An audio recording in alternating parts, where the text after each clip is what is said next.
Selamat siang, saudara. Kami kembali menjumpai Anda melalui Klik Indonesia Siang TVRI. Hari ini Jumat 12 Desember 2025. Saya Leni Hadiawati. Dan saya Semi Bastian. Mengawali Klik Indonesia Siang hari ini, berikut kami hadirkan dua informasi utama untuk Anda.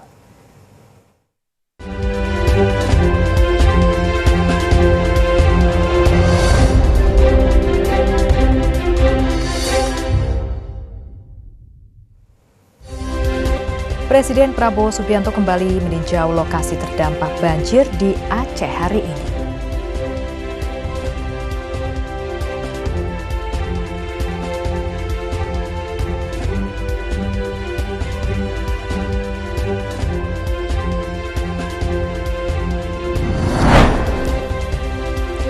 Menteri Pertanian Andi Amran Sulaiman mengklarifikasi terkait viralnya rincian bantuan beras dari Kementerian Pertanian untuk korban bencana di Sumatera.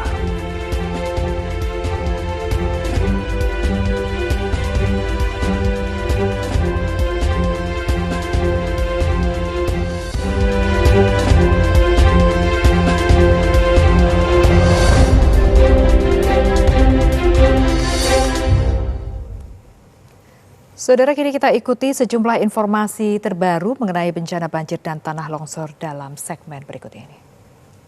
Bencana mengukir luka, mengkandaskan mimpi mereka. Siapa yang bantu mereka? Siapa yang mendengar keluh yang menderita?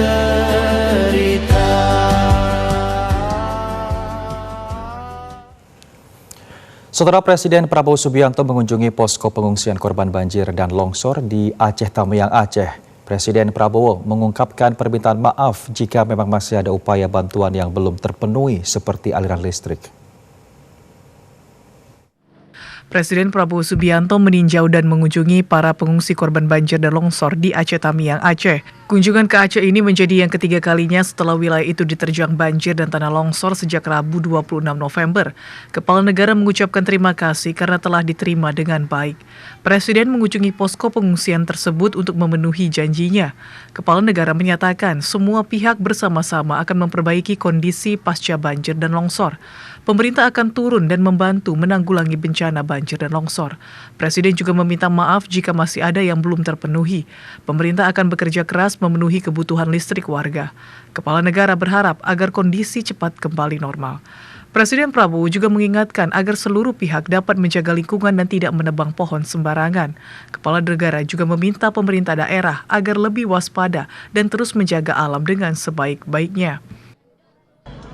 Pemerintah akan turun, akan membantu semuanya, ya.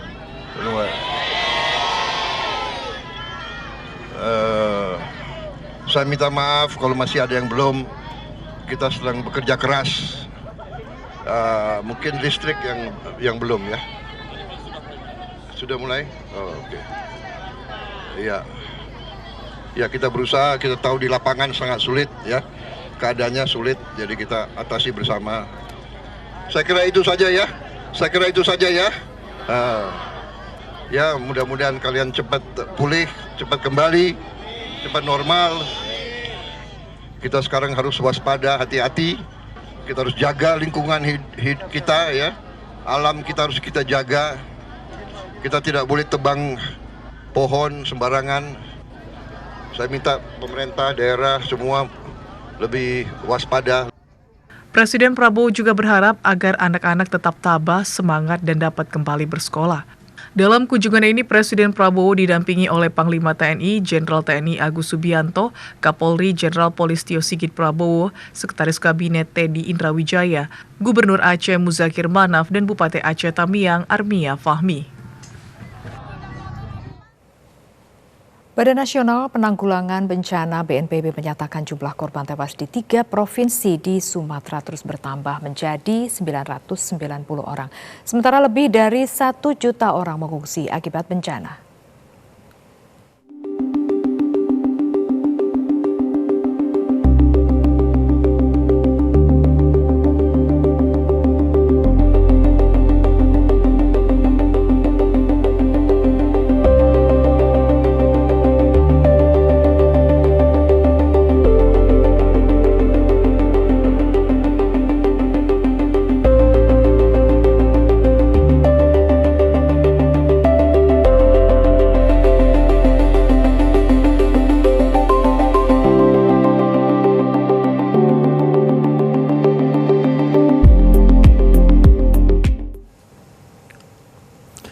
Saudara Presiden Prabowo Subianto kembali melakukan kunjungan ke Provinsi Aceh hari ini. Rencananya Presiden akan mengunjungi 3 daerah di Provinsi Aceh. Informasi selengkapnya akan disampaikan langsung reporter Khairil Basyar langsung dari Aceh Tamiang. Agenda Presiden Prabowo Subianto hari ini di Aceh dan apa saja yang disampaikan Presiden saat meninjau lokasi pengungsian di sana. Silakan informasi lengkapnya. Baik, selamat siang Semi dan juga saudara melaporkan langsung. Tepat 3 jam yang lalu Presiden Prabowo Subianto selaku Presiden Republik Indonesia mendatangi posko pengungsian dan juga posko kesehatan yang berada di Jembatan Tamiang, Kecamatan Karangbaru, Kabupaten Aceh Tamiang pada hari ini, hari Jumat tanggal 12 Desember tahun 2025. Sebelumnya dapat kami laporkan Semi dan juga saudara, Presiden Prabowo Subianto berangkat dari Lanut Landasan Udara Suwondo Medan menggunakan helikopter menuju Kabupaten Aceh Tamiang pada pukul 9.15 waktu Indonesia Barat. Dari pantauan TVRI, Presiden tiba di Bukit Rata, Kabupaten Aceh Tamiang pada pukul 9.55 waktu Indonesia Barat dan tiba di posko kesehatan dan juga posko pengungsian di Jembatan Tamiang ini pada pukul 10.20 waktu Indonesia Barat. Nah, Prabowo saudara datang didampingi langsung Menteri Sekretaris Negara Prasetyo Hadi, kemudian Sekretaris Kabinet Teddy Indra Wijaya, Menteri SDM Bahlil, kemudian juga Menteri Sosial Saifullah Yusuf, serta Menteri Pertahanan Syafri Syamsuddin dan juga Kepala Badan Komunikasi Pemerintah Republik Indonesia Angga Raka Prabowo, di mana Prabowo langsung meninjau ke lokasi posko kesehatan dan juga memberikan semangat bagi para pengungsi yang mendapatkan perawatan pasca banjir bandang yang melanda pada akhir November tahun 2025 lalu. Ia pun melihat pasien yang juga berbaring dan juga melihat situasi terkini terkait dengan perawatan bagi para pengungsi yang ada di Jembatan Tamiang ini. Kemudian saudara, setelah melihat dari posko kesehatan, Presiden didampingi oleh Gubernur Aceh Muzakir Manaf atau Mualim melihat desa Sukajadi yang dapat kami tunjukkan di layar kaca Anda. Ini merupakan salah satu desa yang berada di Kecamatan Karangbaru, Kabupaten Aceh Tamiang. Desa ini diperlihatkan oleh Gubernur Aceh sebagai salah satu desa terparah yang terdampak banjir bandang pada akhir November tahun 2025. Muzakir Manaf juga menjelaskan situasi terkini bagi masyarakat yang berada di bantaran sungai, tepatnya di bawah jembatan ini, di mana rumah-rumah warga yang luluh lantak dan juga porak-poranda pasca banjir bandang yang terjadi pada tanggal 26 November tahun 2025. Kemudian saudara, dapat kami sampaikan juga setelah didampingi oleh Gubernur Aceh untuk melihat desa Sukajadi, Presiden Prabowo Subianto juga mendatangi posko pengungsian yang tepat berada di belakang saya, di mana di posko tersebut mayoritasnya merupakan ibu-ibu dan juga anak-anak yang menyanyikan selamat datang kepada Presiden Prabowo Subianto yang akhirnya telah tiba di Kabupaten Aceh Tamiang sebagai salah satu kabupaten yang paling parah terdampak banjir bandang pada akhir November lalu. Dalam kunjungan tersebut, saudara, Presiden juga menyemangati para ibu-ibu dan juga anak-anak dan juga mengingatkan bahwa pemerintah akan bekerja keras untuk memulihkan Kabupaten Aceh Tamiang pasca banjir bandang. Nah, setelah itu saudara, dapat kami sampaikan juga Presiden Prabowo Subianto juga menegaskan bahwa pemerintah akan menindak tegas bagi para pelaku yang merusak lingkungan dan juga memotong kayu secara ilegal, dan juga menegaskan bahwa pemerintah setempat untuk menindak tegas bagi para pelaku yang melakukan illegal logging. Nah, saudara, dapat kami laporkan juga untuk lebih jelasnya, berikut kita dengarkan kutipan wawancara kami bersama dengan Presiden Prabowo Subianto berikut ini. Ya, mudah-mudahan kalian cepat pulih, cepat kembali, cepat normal. Kita sekarang harus waspada, hati-hati. Kita harus jaga lingkungan kita, ya. Alam kita harus kita jaga. Kita tidak boleh tebang pohon sembarangan. Saya minta pemerintah daerah semua lebih waspada, lebih awasi, ya. Kita jaga alam kita dengan sebaik-baiknya. Saya kira itu pesan saya, ya, anak-anak yang tabah, yang semangat. Kita cepat kembali supaya anak-anak semua cepat sekolah semuanya, ya. Ya. Oke. Terima kasih. Ya. Ya, Semi dan juga Saudara, Presiden Prabowo Subianto juga menegaskan bahwa pihaknya akan memberikan perhatian serius bagi pemerintah Kabupaten Aceh Tamiang, khususnya wilayah yang paling parah terdampak dan juga sempat terisolir akibat banjir bandang pasca bencana hidrometeorologi yang melanda wilayah Kabupaten Aceh Tamiang. Dan setelah keberangkatannya tiba di Kabupaten Aceh Tamiang, Presiden akan menuju ke Takengon, Kabupaten Aceh Tengah dan juga Kabupaten Bandar Meriah untuk mengunjungi daerah masih terisolir hingga hari ini belum bisa dimasuki melalui jalur darat. Presiden juga akan mengunjungi para pengungsi yang ada di 2 posko, tepatnya di Aceh Tengah dan juga Bandar Meriah. Kunjungan Presiden tersebut ini merupakan ketiga kalinya setelah Presiden juga mendatangi wilayah Provinsi Sumatera Barat dan juga Sumatera Utara. Semi dan juga Saudara, Presiden tiba di Kabupaten Aceh Tamiang dapat kami laporkan setelah melakukan lawatan negara ke negara Rusia dan juga Pakistan. Demikian, kembali ke Jakarta, Semi. Hairil Bashar dari Aceh Tamiang langsung melaporkan dan kami masih akan menunggu informasi terupdate dari Aceh Tamiang. Selamat bertugas kembali, Hairil. Dari Aceh kita menuju ke Sumatera Barat. Saudara, hujan deras yang terus terjadi dari pagi hingga malam hari di Nagari Muaro Pinggai, Kecamatan Junjung Siri, Kabupaten Solok, Sumatera Barat mengakibatkan banjir susulan. Informasi selengkapnya kita telah terhubung dengan reporter Rizky Junando Sandi dari Muaro Pinggai, Kabupaten Solok, BIM. Dan Rizky, bagaimanakah kondisi terkini korban banjir bandang susulan di Kabupaten Solok saat ini dan bagaimana pendistribusian bantuan sampai saat ini di sana? Silakan informasi lengkapnya. Selamat siang Semi dan Saudara, dapat kami informasikan langsung dari Nagari Muaro Pinggai, Kecamatan Junjung Sirih, Kabupaten Solok, dan benar bahwa memang sejak tadi pagi hingga siang hari, tepatnya pada pukul 12:30 waktu Indonesia bagian Barat, hujan dengan intensitas lebat dan juga sedang masih melanda di kawasan Nagari Muaro Pinggai, Kecamatan Junjung Sirih, Kabupaten Solok ini. Dan bahkan terlihat memang dari pagi ketika kami hadir di lokasi Muaro Pinggai, warga masih berjibaku dan bergotong royong untuk dapat membersihkan puing-puing, yaitu baik berupa puing-puing yang dibawa oleh banjir bandang hingga puing-puing baik berupa sedimen lumpur, kemudian juga sedimen kayu-kayu gelondongan dan juga bebatuan yang saat ini masih mengendap di depan rumah warga. Terlihat bahwa memang di depan rumah warga baik untuk lumpur, kemudian juga bebatuan hingga kayu-kayu dapat diukur hingga pinggul orang dewasa. Sedangkan pada saat terjadinya bencana banjir susulan pada Rabu 10 Desember 2025, menurut informasi dari warga sempat kami wawancarai di wilayah Muaro Pinggai ini, air juga sudah mencapai pada pinggang dan juga dada orang dewasa, sehingga inilah yang mengkhawatirkan pada saat terjadinya banjir susulan di wilayah Muaro Pinggai, Kecamatan Junjung Sirih, Kabupaten Solok. Dan memang untuk distribusi baik untuk logistik, sandang pangan hingga adanya trauma healing dari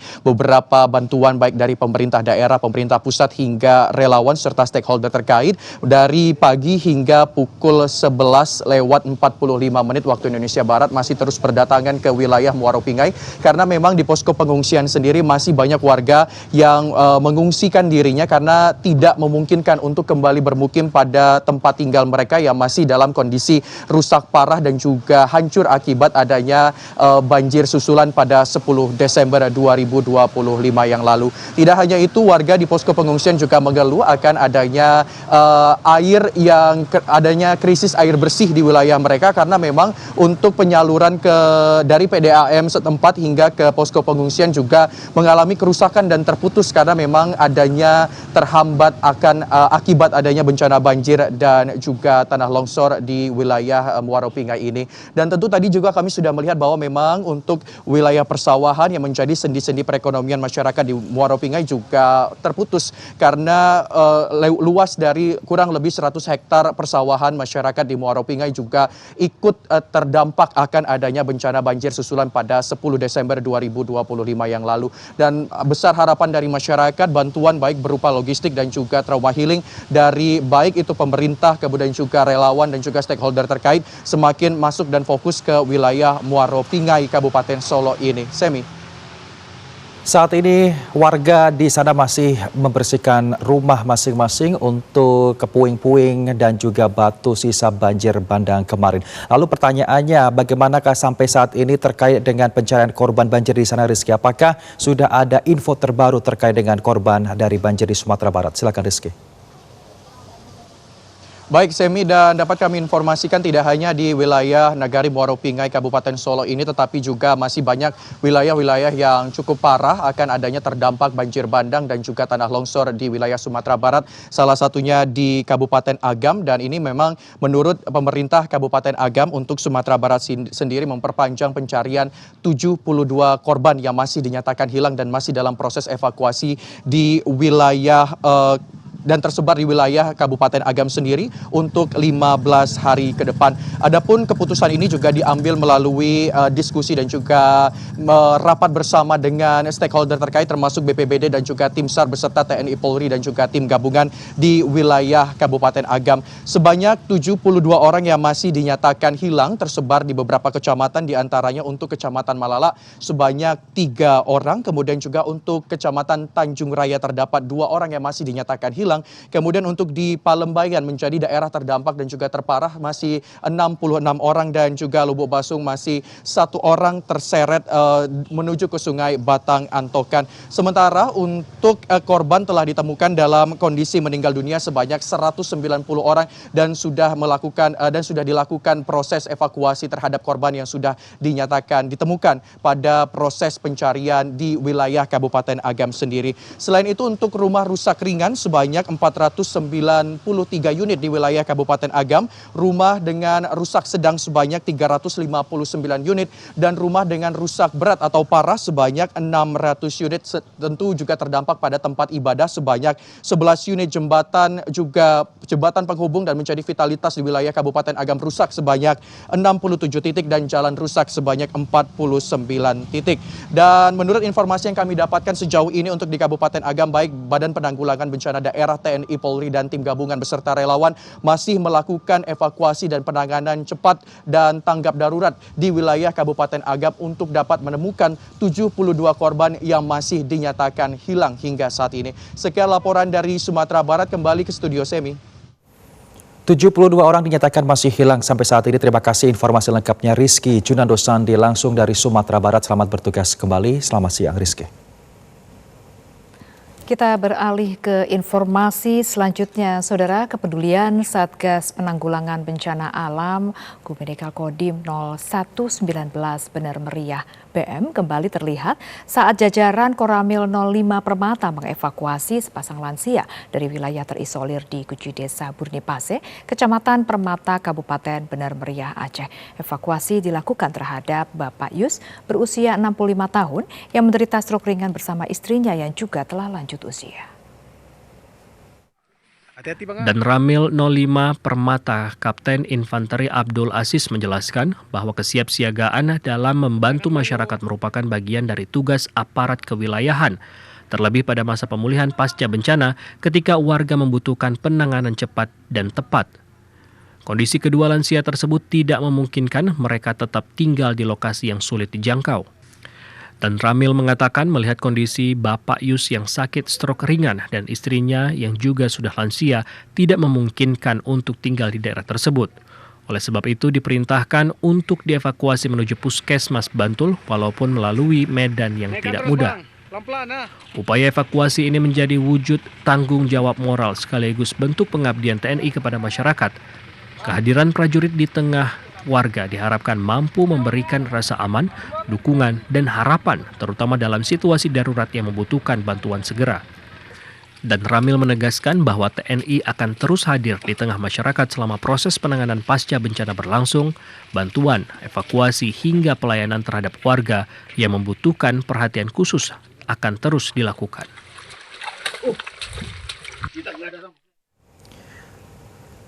Kementerian Pertanian kembali mengirimkan bantuan kemanusiaan dari pemerintah untuk masyarakat terdampak bencana Sumatera.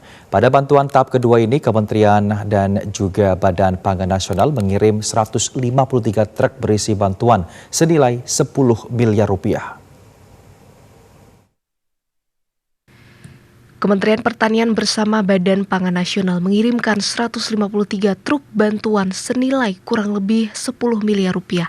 Menteri Pertanian yang juga Kepala Badan Pangan Nasional Andi Amran Sulaiman mengatakan penanganan bencana di Sumatera merupakan panggilan negara yang harus dijawab cepat dan tanpa jeda. Seluruh jenis bantuan ini telah disesuaikan dengan hasil koordinasi dengan Kepala BNPB. Bantuan yang dikirim diantaranya minyak goreng, beras, obat-obatan, bahan makanan seperti mie instan, gula dan air mineral, serta selimut hingga kasur. Bantuan logistik diberangkatkan menggunakan KRI 591 dari Pelabuhan Tanjung Priok, Jakarta, dan diperkirakan tiba 6 hari mendatang. Hari ini kita berangkatkan lagi bantuan ke Sumatera Utara, Aceh, dan Sumatera Barat sebanyak 153 truk. Di dalamnya itu ada minyak goreng, beras, ini beras, penting, pertegas, satu paket 5 kilogram, bukan 1 kilogram. Kementerian Pertanian telah mendistribusikan total 360 truk dari Kementan Peduli, termasuk pada pengiriman tahap pertama pada Kamis 4 Desember 2025. Seluruh proses distribusi dikawal secara ketat mulai dari penerimaan barang, pengecekan kuantitas, hingga pengiriman ke daerah tujuan. Kementan memastikan setiap bantuan dalam kondisi lengkap, tertata, dan terdokumentasi dengan baik sebelum diberangkatkan. Selain bantuan, pemerintah juga telah mengalokasikan dana reguler dan dana non-reguler untuk penanganan bencana di Sumatera. Bantuan ini diperkirakan tiba dalam waktu 6 hari.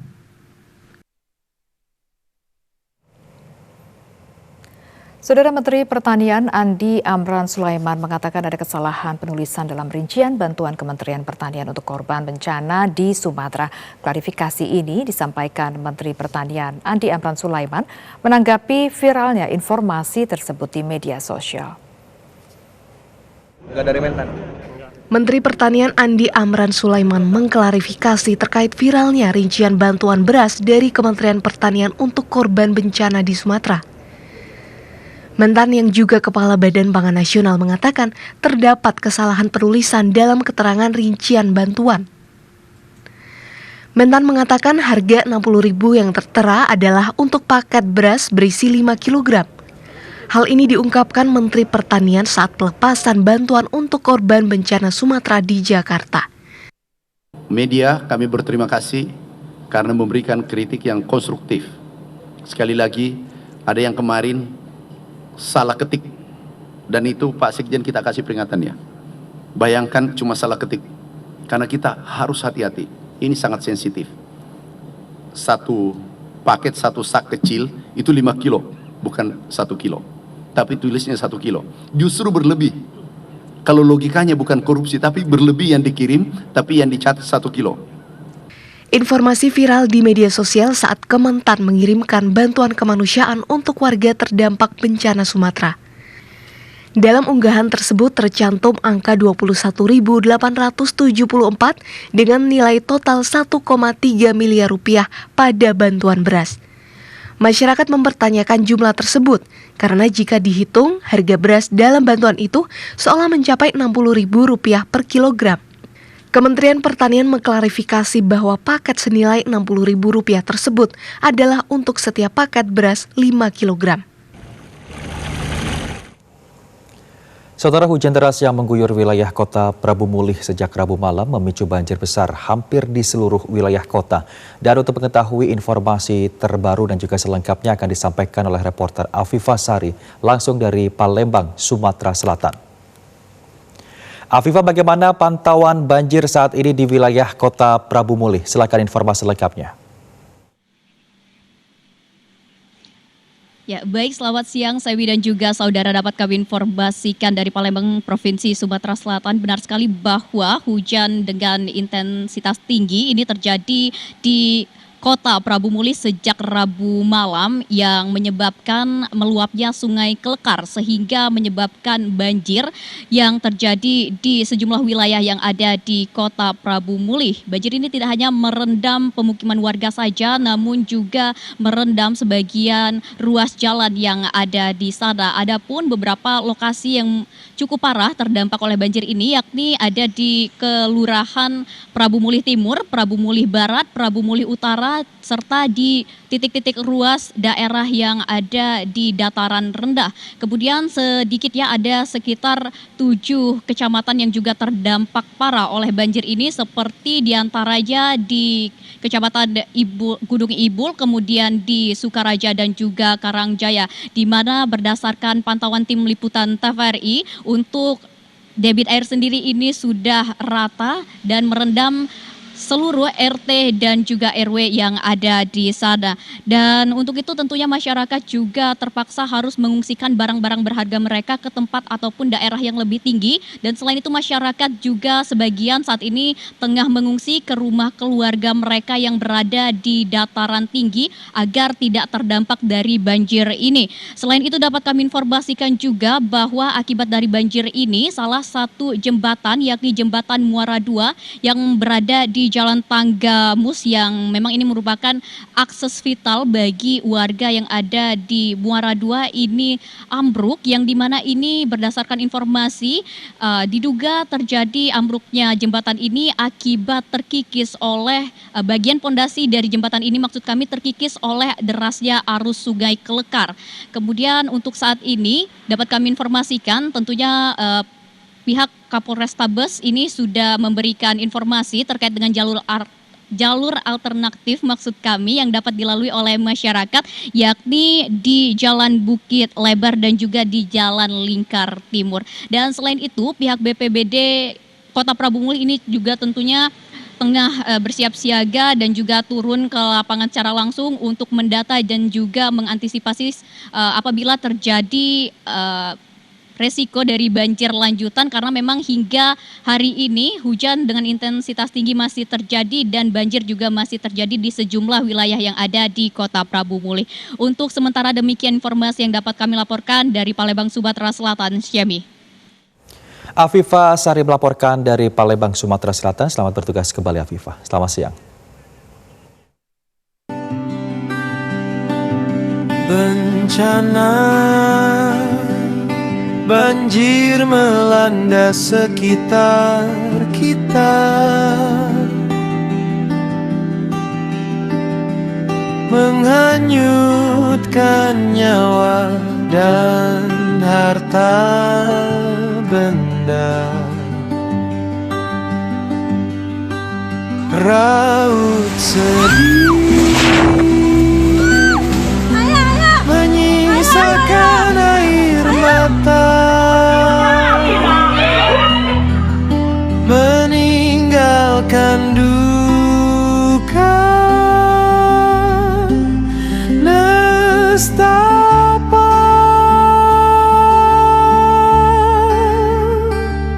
Bencana mengukir luka, mengkandaskan mimpi mereka.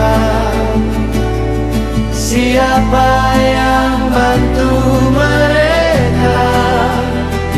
Siapa yang mendengar keluh yang menderita?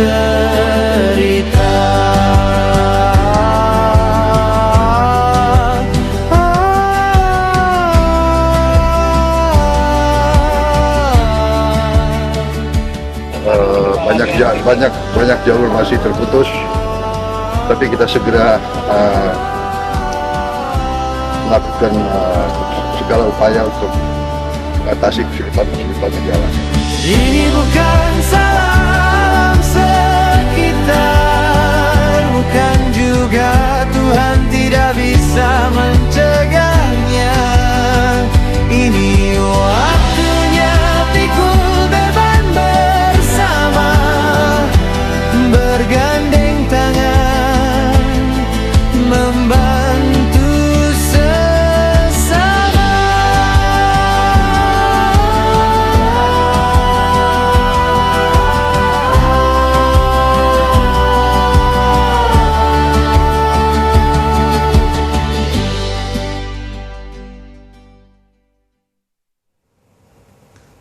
Saudara, sejumlah informasi lain masih akan kami hadirkan sesaat lagi. Tetaplah bersama kami di Klik Indonesia Siang TVRI.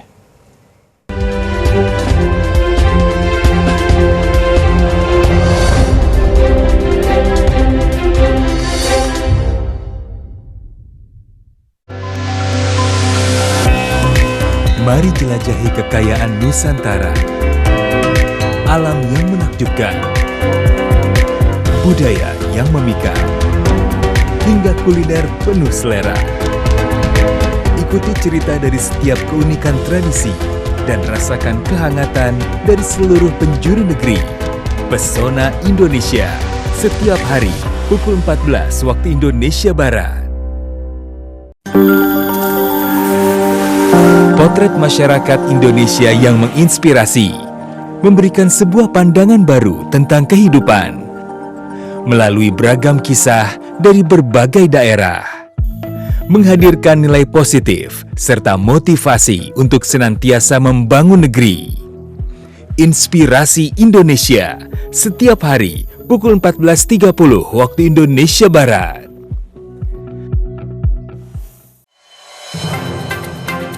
Cerita dari berbagai penjuru negeri mengangkat informasi tentang isu sosial, budaya, dan ekonomi.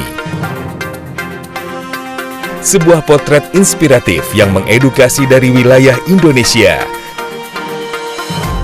Saksikan feature PSO LKBN Antara setiap Kamis pukul 20 waktu Indonesia Barat.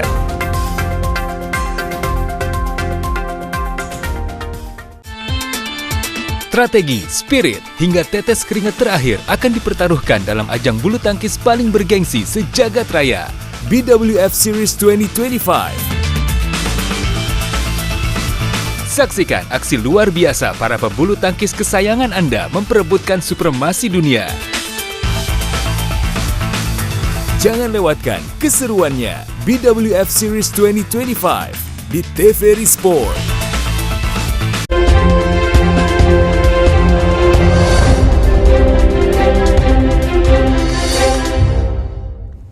Selamat siang saudara, terima kasih Anda masih bersama kami dalam Klik Indonesia Siang TVRI. Dan informasi terkait dengan program Asta Cita Presiden Prabowo Subianto akan kami rangkum dalam segmen Cinta Negeriku berikut ini.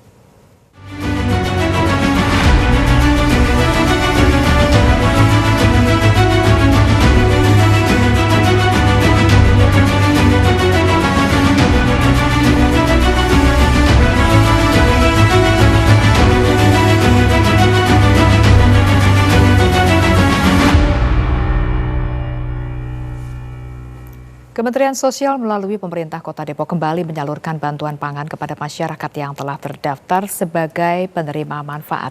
Salah satunya yakni di Kelurahan Cilangkap, Tapos, Kota Depok. Ribuan warga penerima manfaat mendapati bantuan pangan tersebut. Satu persatu warga yang telah mendapati undangan sebagai penerima manfaat dari setiap RT mulai mendatangi kantor Kelurahan Cilangkap untuk mengambil hak bantuan pangan tersebut.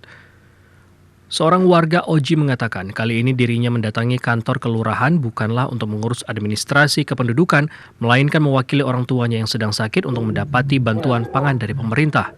Di mana bantuan pangan yang ia dapati berupa beras sebanyak 20 kg dan minyak goreng kemasan sebanyak 4 liter. Kita ngambil bantuan beras dan juga minyak gitu. Berapa banyak Pak? Untuk ukuran beras kita 2 karung dengan ukuran 10 kilo jadi 20 kilo beras dan juga minyak ukuran seliter ada 4. Berarti 4 liter? 4 liter. Tahunya ada ini dari mana Pak? Kita dari RT Pak gitu. Dan warga juga mengambil ke rumah Pak RT. Gitu. Undangannya diambil ke rumah RT? Undangan kita ngambil di rumah Pak RT. Sementara itu, Lurah Cilangkap Galih Catur Prasetya mengatakan sebanyak 2.630 bantuan pangan yang disalurkan dalam tahap kedua ini berupa beras dan minyak goreng kepada warga.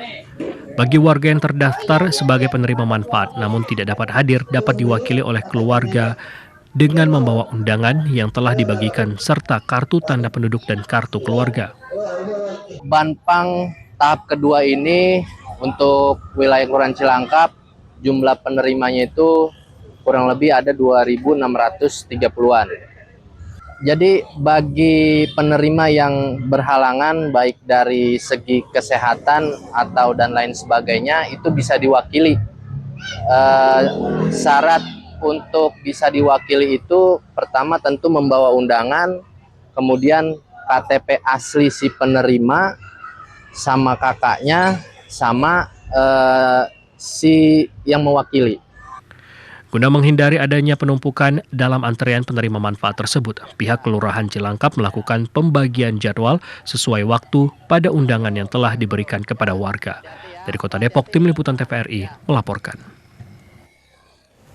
Saudara, program Makan Bergizi Gratis atau MBG dari Presiden Prabowo Subianto tidak hanya meningkatkan kesehatan dan juga kecerdasan siswa, namun juga memberikan dampak ekonomi positif bagi petani di Kabupaten Sragen. Program nasional Makan Bergizi Gratis terbukti memberikan manfaat ganda baik bagi siswa maupun petani di Kabupaten Sragen. Salah satunya dirasakan oleh Fidik Imam Mahmudi, petani melon di Desa Benar, Kecamatan Ngerampal. Sejak adanya program MBG, dirinya tidak lagi mengalami kesulitan dalam menjual hasil panen melon. Setiap masa panen tiba, hasil panen melon langsung didatangi oleh pihak Satuan Pelayanan Pemenuhan Gizi atau SPPG MBG yang telah beroperasi di Sragen. Harga pembelian juga sangat menguntungkan, yaitu setara dengan harga pasaran per kilogramnya Rp25.000. Ya, membantu petani ini, Pak. Soalnya kan terkait penjualan juga lancar, enak. Terus penjualannya juga gampang. Kalau sebelumnya gimana untuk penjualan? Untuk penjualan kalau di lokalan ya agak susah, Pak. Soalnya juga petani melon juga banyak sekarang. Untuk pemenuhan gizi penerima manfaat, salah satu SPPG yaitu Darul Quran Benar membutuhkan sekitar 2 kuintal melon setiap minggu. Kebutuhan tersebut diperuntukkan bagi sekitar 2.370 penerima manfaat program MBG. Menurut Aan Juliet Moko, penanggung jawab SPPG Darul Quran Benar, ketersediaan pasokan dari petani melon di wilayah tersebut sangat membantu pemenuhan kecukupan buah untuk para penerima manfaat. Kalau sebetulnya bagi saya pribadi ya Pak, ini sangat membantu ya. Jadi kemarin kita juga banyak penawaran masuk ke kami.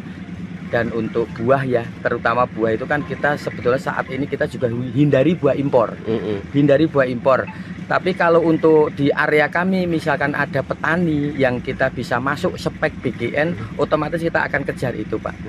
Karena sesuai tujuan BGN, kita akan memberdayakan perekonomian sekitar agar bangkit. Program Makan Bergizi Gratis tak hanya menciptakan generasi sehat dan cerdas, namun juga menggerakkan roda perekonomian di daerah. Harapannya, kolaborasi antara petani dan SPPG terus berjalan sehingga manfaat program dapat dirasakan secara berkelanjutan. Dari Jawa Tengah, Tim Liputan TVRI melaporkan.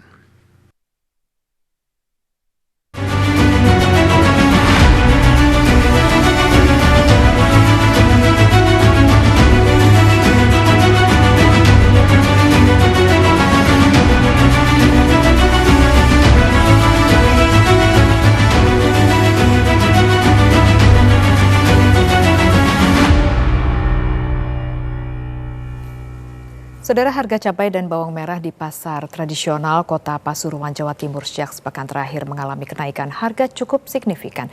Kenaikan harga tersebut disebabkan petani mengalami gagal panen akibat cuaca ekstrim dan bencana. Sejak sepekan terakhir, harga cabai rawit merah, cabai rawit hijau, dan bawang merah di sejumlah pasar tradisional Kota Pasuruan, Jawa Timur mengalami kenaikan harga yang cukup signifikan. Seperti di Pasar Kebonagung, cabai rawit merah yang sebelumnya seharga Rp60.000 per kilogram kini naik menjadi Rp90.000 per kilogram. Cabai rawit hijau yang sebelumnya Rp30.000 saat ini naik menjadi Rp60.000 per kilogram. Dan untuk bawang merah dari yang sebelumnya Rp50.000 naik menjadi Rp80.000 per kilogram. Salah satu pedagang Suprihatin mengatakan bahwa kenaikan harga cabai dan bawang sudah terjadi sejak sepekan terakhir. Dan untuk stok cabai maupun bawang merah dari distributor sudah menipis. Berapa? Merah itu sekarang 80. Dulu awalnya? Awalnya ya 50. Oh, terus kalau yang cabai rawit merah ini? 90. Yang bagus? Ya. Tapi susah apa enggak? Susah carinya, jarang ada. Terus apa lagi yang naik? Cabai tentara ini. Hijau? Ya. Hijau berapa? Hijau ini 60. Sebelumnya? Harga 30. Tapi pasar sepi pun Bu? Ya sepi sekali. Oh sepi Bu ya? Sementara itu Kabid Perdagangan Disperindak Kota Pasuruan Rizky Pramita menjelaskan jika kenaikan harga ini disebabkan petani penghasil cabai merah, cabai rawit hijau, dan bawang merah mengalami gagal panen akibat cuaca ekstrim dan bencana. Salah satunya adalah Kabupaten Lumajang. Yang pertama adalah gangguan cuaca, adanya cuaca yang menyebabkan beberapa ladang cabai di petani mengalami gagal panen. Yang kedua, adanya hambatan dari distribusi dari petani ke distributor, kemudian ke pengecer pedagang yang ada di pasar. Diperkirakan kenaikan harga ini akan terus berlanjut sampai Natal dan Tahun Baru mendatang. Dari Pasuruan, Arif Masbucin melaporkan. Sementara itu, para petani di Kabupaten Bojonegoro menyambut gembira tingginya harga gabah di masa panen raya musim ini.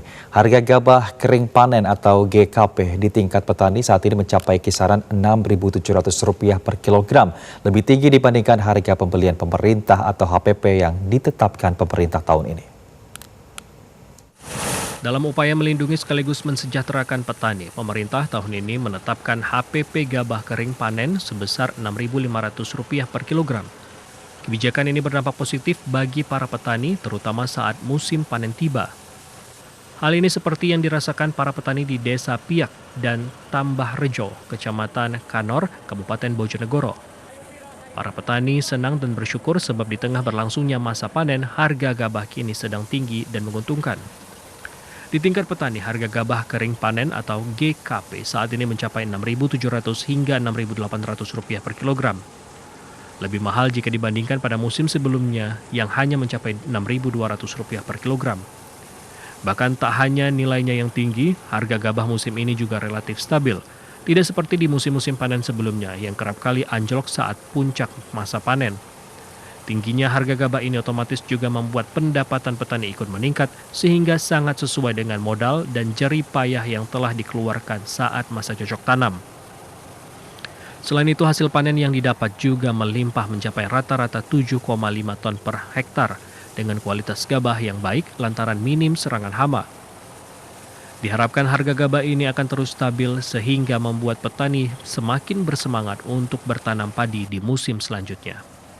Tim Liputan TVRI melaporkan.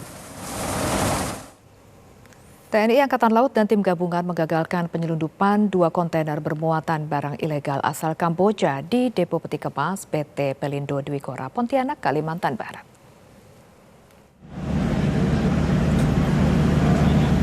Panglima Koarmada Republik Indonesia Laksamana Madya TNI Dr. Denit Hendrata menjelaskan kronologi kejadian saat petugas gabungan mengamankan 2 kontainer yang dicurigai memuat barang yang tidak sesuai dengan dokumen resmi. Kedua kontainer tersebut dibongkar dari kapal tongkang BG Cruise 281.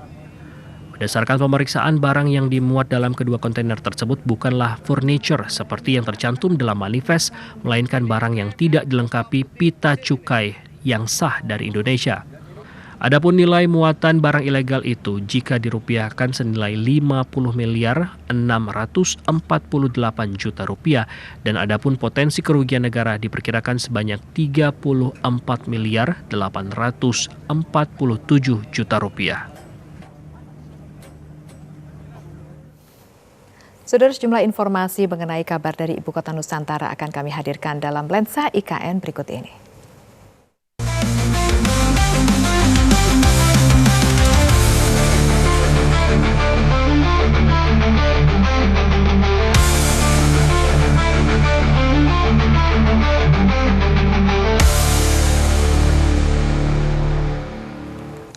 Otorita Ibu Kota Nusantara menggelar forum konsultasi dan kolaborasi dalam rangka terus memperkuat motivasi usaha mikro, kecil, dan menengah atau UMKM.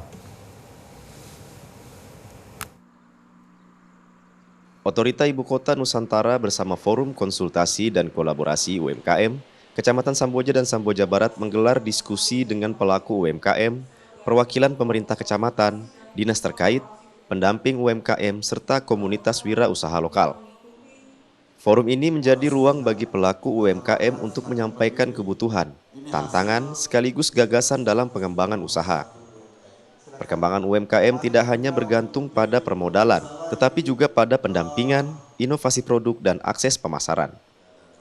Deputi Bidang Sosial Budaya dan Pemberdayaan Masyarakat Alimuddin menegaskan, pelaku UMKM harus lebih aktif dan berinovasi dalam berusaha. UMKM ini kan sudah ada sejak lama ya, tapi kehadiran IKN itu juga harus memastikan bahwa ada peningkatan keterampilan, peningkatan pengetahuan, kemudian tentu pada akhirnya adalah peningkatan kesejahteraan bagi pelaku UMKM yang mayoritas 90% lebih itu adalah ibu-ibu rumah tangga. Nah, dengan konsepnya sebagai ibu rumah tangga tentu ada kelemahan dan kelebihannya gitu ya. Oleh karena itu mereka harus diinsert dengan pengetahuan-pengetahuan. Pelaku UMKM turut berbagi pengalaman sukses dalam memanfaatkan platform digital untuk memperluas jangkauan pemasaran. Tim Liputan TVRI Nusantara melaporkan. Sejumlah prestasi seni budaya tradisional diraih oleh siswa-siswi yang berada di sekolah di dalam kawasan Ibu Kota Nusantara sebagai upaya melestarikan budaya lokal di tengah pesatnya pembangunan IKN. Otorita IKN terus membina dan membimbing sekolah untuk meningkatkan kompetensinya termasuk meningkatkan kualitas siswa-siswinya di kegiatan ekstrakurikuler seperti yang dilakukan Sekolah Dasar 023 Sepaku, Penajam Pasir Utara. Berkat bimbingan guru keseniannya, sejumlah siswa berhasil meraih juara dalam lomba tari daerah tingkat kabupaten maupun provinsi serta nasional. Guru pembina ekstrakurikuler tari Ninik Dwi Lestari menjelaskan bahwa keberhasilan ini merupakan hasil latihan intensif selama berhari-hari serta melalui berbagai tahapan lomba. Siswa ini berlatih dengan disiplin serta menjaga kekompakan. Astra ini mengadakan lomba tari setiap tahun sekali dan itu dari 198 peserta kami mengikuti dan diambil 15 terbaik dan 15 terbaik itu dilombakan kembali dan kami meraih juara 2 di tingkat nasional tahun 2025 ini. Harapannya ke depannya anak-anak terus menggali potensi dalam dunia tari, terus yang kedua juga bisa melestarikan budaya dan selalu SD023 terdepan untuk berprestasi dalam bidang tari. Pengelola sekolah berharap prestasi ini dapat memotivasi siswa lain untuk terus mengembangkan minat mereka di bidang seni maupun akademik. Tim Liputan TVRI Nusantara melaporkan.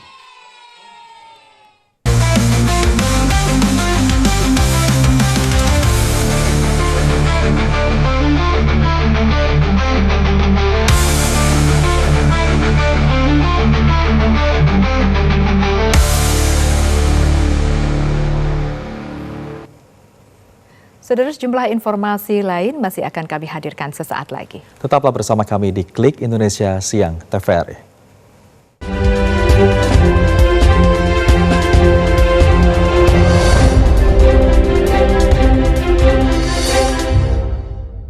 Sama untuk melakukan konservasi mangrove bersama. Menanam mangrove berarti menanam masa depan.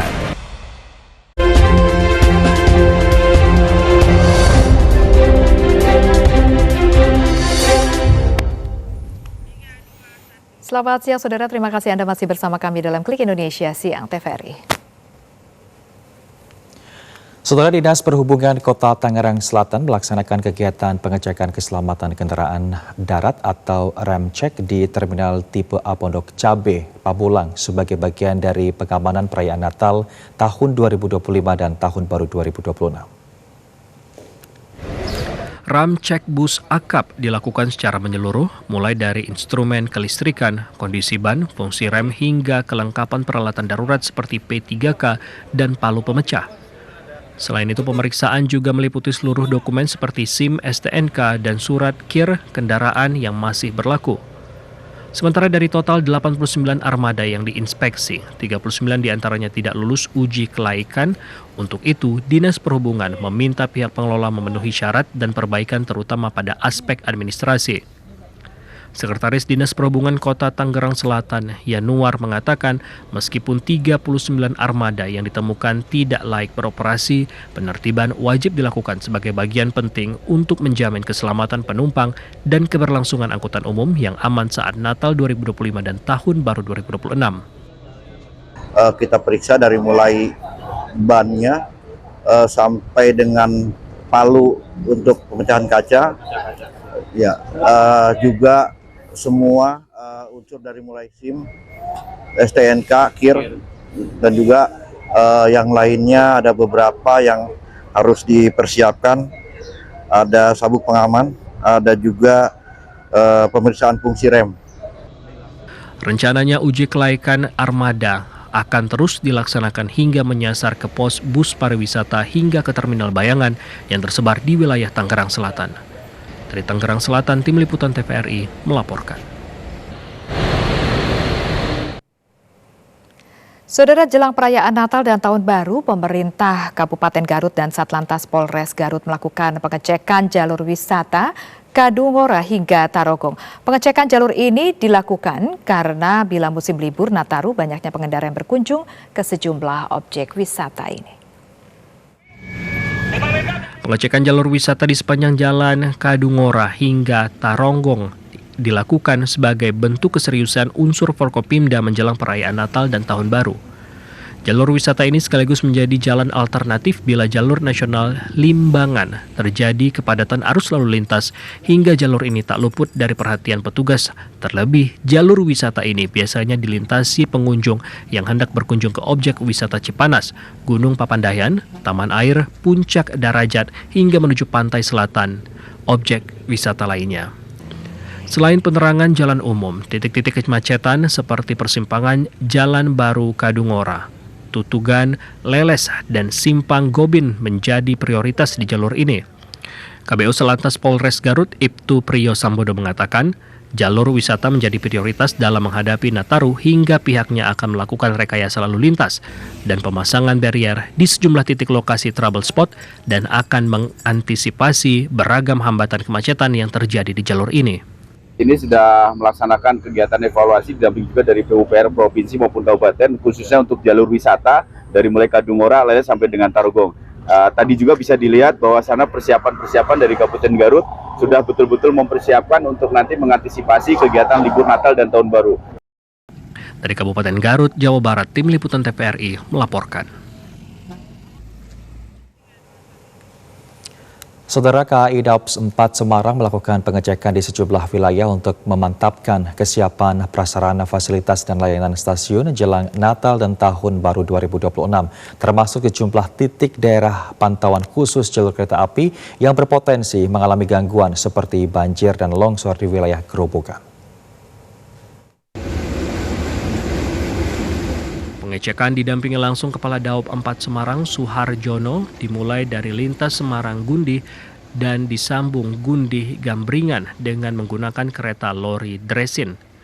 Pengecekan dilakukan secara menyeluruh mulai dari stasiun Sematang Tawang menuju stasiun Gundih Grobogan dilanjutkan menuju stasiun Gambringan.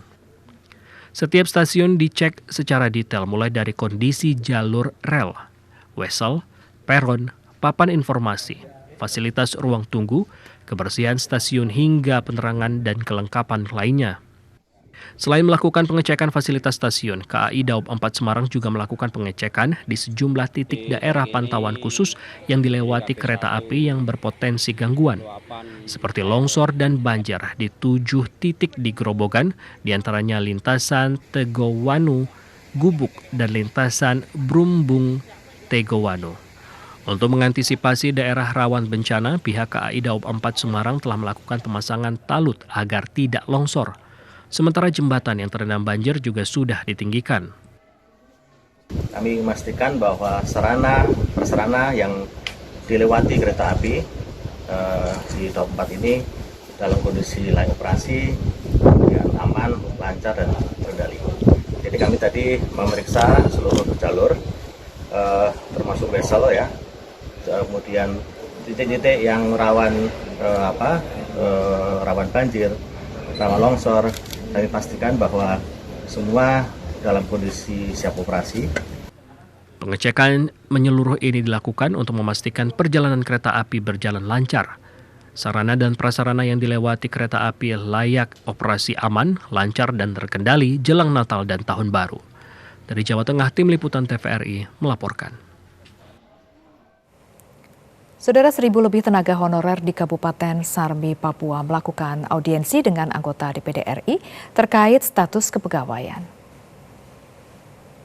Saya Senator Paul. 1.125 honorer yang tergabung dalam Forum Honorer Kabupaten Sarmi di Kabupaten Sarmi, Provinsi Papua melakukan audiensi dengan anggota DPD asal Papua Barat Paul Vincent Mayor. Mereka berdiskusi tentang kejelasan status kepegawaian. Para tenaga honorer itu berharap audiensi itu bisa menjadi jembatan komunikasi antara warga dan pemerintah sesuai fungsi DPD RI. Saya sudah kontak telepon langsung dengan Ibu Rini, Bu Menteri Pemberdayaan Aparatur Sipil Negara dan Reformasi Birokrasi atau Menpan RB, untuk besok bertemu dengan beliau untuk membicarakan 1.125 honorer di Kabupaten Sarmi.